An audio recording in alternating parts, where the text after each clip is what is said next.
رسول اللہ صلی اللہ علیہ وسلم کے زمانہ میں ایک شخص بہت زیادہ محنت کر رہا ہے، بہت زیادہ مزدوری کر رہا ہے، اور صحابہ کرام نے اس کو دیکھا تو کہنے لگے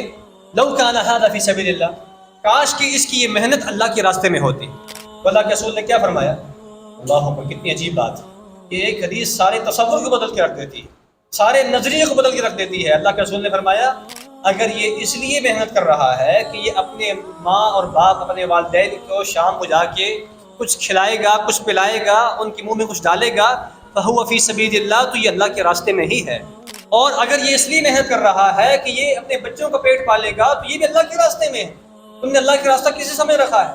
ایک بندہ جو صبح سے لے کے شام تک اپنی دکان میں بیٹھتا ہے اور نیت اس کی یہ ہے کہ میں حلال کماؤں گا، اپنے بچوں کا پیٹ پالوں گا، اپنے والدین کے لیے شام کچھ لے کے جاؤں گا، اس کے ذریعے سے اپنے رشتہ داروں پہ خرچ کروں گا، اپنی ضروریات پوری کروں گا، اور حلال راستہ اختیار کرتا ہے، یہ پورا دن فی سبیل اللہ میں ہوتا ہے، اللہ کے راستے میں ہوتا ہے، یہ پورا دن عبادت کی کیفیت میں ہوتا ہے، نیت کی وجہ سے۔